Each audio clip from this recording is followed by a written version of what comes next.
So hello dear student, स्वागत है आप लोगों का हमारे यूट्यूब चैनल आओ आगे बढ़े में। तो आज हम पंडित रविशंकर शुक्ल विश्वविद्यालय के बीए फाइनल ईयर का पॉलिटिकल साइंस का जो पेपर नंबर 2 है उसका आंसर डिस्कस करने जा रहे हैं। तो इस क्रम में हम लोग देखेंगे कि यूनिट 1 का जो क्वेश्चन है वो आप लोगों के सामने लाए हैं। लोक प्रशासन की परिभाषा दीजिए और उसके क्षेत्र का वर्णन कीजिए। तो दोस्तों इसमें हम लोग ये 15 नंबर क्वेश्चन है, निबंधात्मक टाइप का क्वेश्चन है। तो इसको हमने लॉन्ग आंसर पैटर्न में लिखना है। तो दोस्तों इसको मतलब आप लोग 1000 से 1500 शब्दों के मध्य में लिखना है। तो इसे अलग अलग भाग में डिवाइड करके लिखते जाइए। जैसे कि इसकी परिभाषा बना के सिनॉप्सिस पूरा तैयार कीजिए, परिभाषा अलग कीजिए और उसके फिर उसका मतलब लोक प्रशासन की प्रकृति बताइए, उसका क्षेत्र बताइए अलग अलग, फिर लास्ट में कंक्लूजन करके इस प्रकार से उसका आंसर को लिखते जाइए। तो जैसे कि पब्लिक एडमिनिस्ट्रेशन का ये क्वेश्चन है, तो लोक प्रशासन में क्या इम्पोर्टेंस होता है इनको मतलब आप लोग देख रहे हैं। तो जैसे कि लोक प्रशासन विज्ञान के रूप में कैसे हैं, है ना। फिर देखते हैं ये अलग अलग जो राइटर है ना, जिन्होंने लोक प्रशासन को मतलब परिभाषित किया है। चार्ल्स वर्थ हैं, थॉमसन हैं, इन्होंने सब ने डिफाइन किया है। वैज्ञानिक रीति द्वारा अध्ययन, सैद्धांतिक एकरूपता, व्यापकता तथा निश्चितता, इन क्रम में ऐसे मतलब आप लोगों को आंसर रीड करना है। लोक प्रशासन विज्ञान नहीं है, ये टॉपिक को देखिए और इसका मतलब आंसर लिखते जाइए। फिर है लोक प्रशासन वैज्ञानिक रीति द्वारा अध्ययन, सैद्धांतिक एकरूपता, व्यापकता तथा निश्चितांक, लोक प्रशासन विज्ञान नहीं है।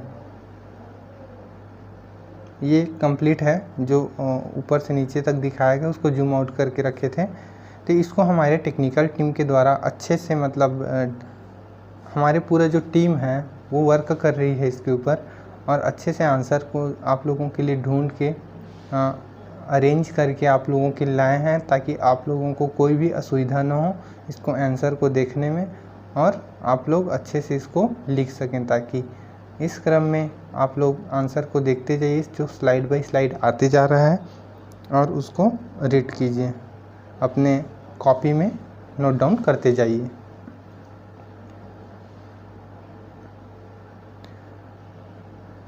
फिर देखते हैं यूनिट नंबर 2, जो कि अथवा के बाद वाला क्वेश्चन है। तो यूनिट नंबर 2 का अथवा का वाला बात क्वेश्चन, नवीन लोक प्रशासन की विशेषताओं का वर्णन करना है। न्यू पब्लिक एडमिनिस्ट्रेशन, ये इसकी अवधारणा है। नवीन लोक प्रशासन अर्थात मतलब ये जो लोक प्रशासन चली आ रही थी, तो इसमें उसमें नवीनताएं लाई गई है, उसके बारे में इसमें जो नवाचार आया है, आधुनिकता का विकास हुआ है लोक प्रशासन में, जिसमें नवाचार से जिसका अभिप्राय नवाचार से है। क्या क्या लोक प्रशासन में नवाचार लाया गया है, कैसे उसको आधुनिक तरीके से और मतलब अच्छे ऐसे प्रशासन को कैसे आधुनिकता से, तकनीक से जोड़ा गया है जिससे प्रशासन में आसानी हो सके। तो ये वही नवीन लोक प्रशासन है, जिनके लक्ष्य आप देख सकते हैं आप लोगों के सामने स्लाइड बाय स्लाइड जो आ रहा है। उसके मूल्य है, सामाजिक समता है, परिवर्तन है ना। ये आप लोगों के सामने है जो नवीन लोक प्रशासन की विशेषताएं। तो नवीन लोक प्रशासन की क्या क्या विशेषताएं हैं? सामाजिक, राजनीतिक, आर्थिक, तकनीकी परिप्रेक्ष्य से संगठनात्मक संरचना, सरकार के अत्यंत जटिल तथा अनगिनत कार्यों को संपन्न करने। नवीन लोक प्रशासन और विकास, तो नवीन लोक प्रशासन का विकास कब हुआ? ये नवीन लोक प्रशासन हनी प्रतिवेदन 1967 से मतलब जनरेट हुआ है ना, 1967 से। तो नवीन लोक प्रशासन में क्या क्या संभावनाएं हैं उसको देखिए।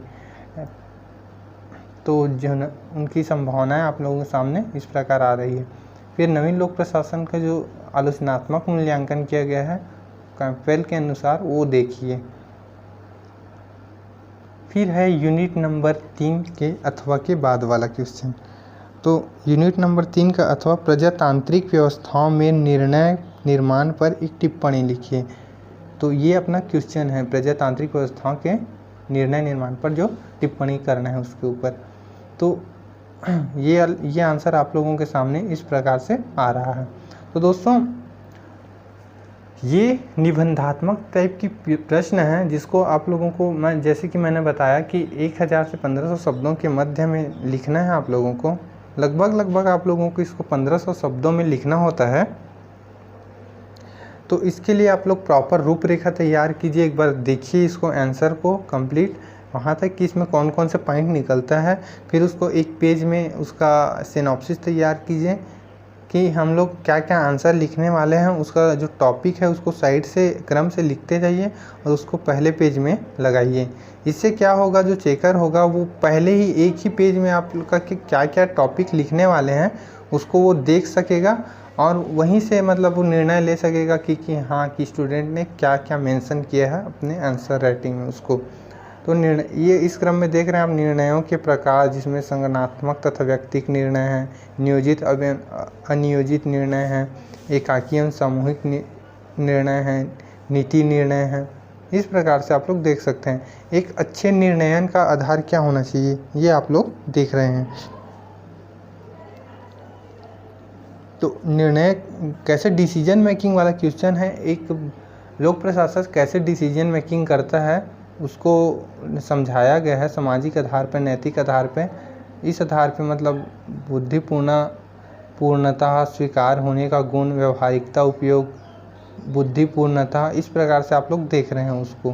ठीक है, तो ये निर्णयन हुआ दोस्तों।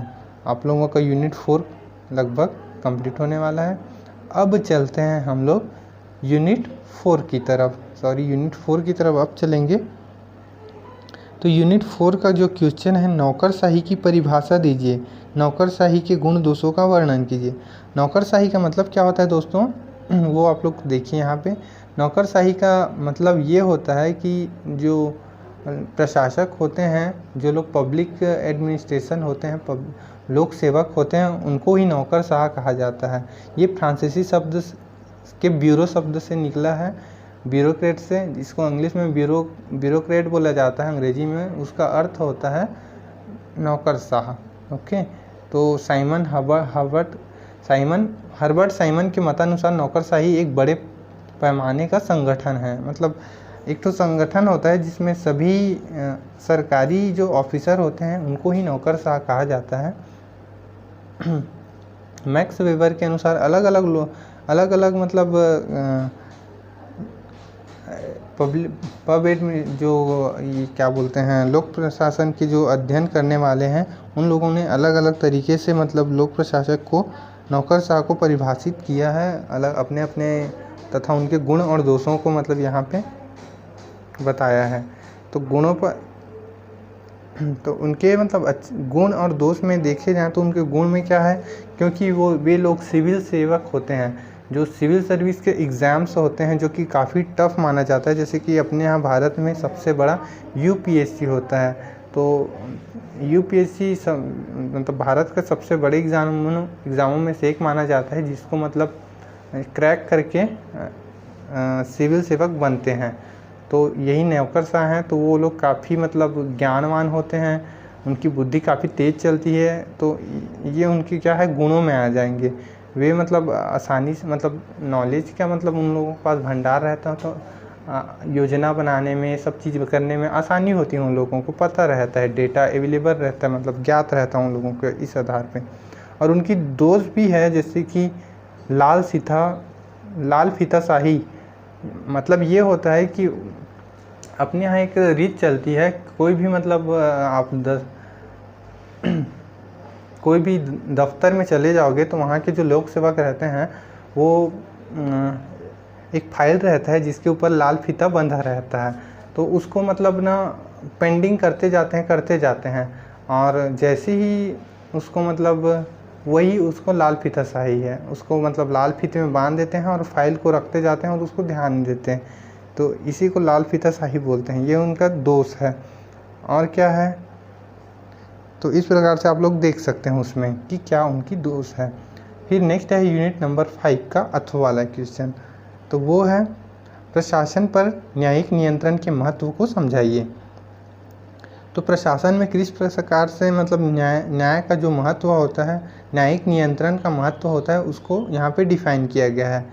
जो जुडिशियल कंट्रोल होता है प्रशासन में, वो बहुत ज़्यादा इम्पोर्टेंट है, क्योंकि वो बहुत बड़े रोल निभाता है।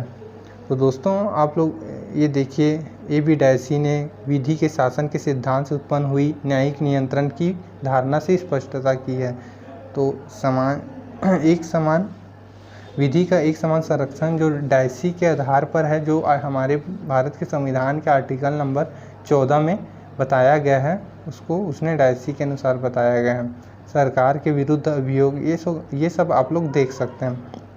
तो दोस्तों आप लोग देख रहे हैं कि ये हमारे टीम मेंबर ने आप लोगों के लिए जो आंसर है वो बहुत ही अच्छे तरीके से आप लोगों के लिए अवेलेबल कराए हैं।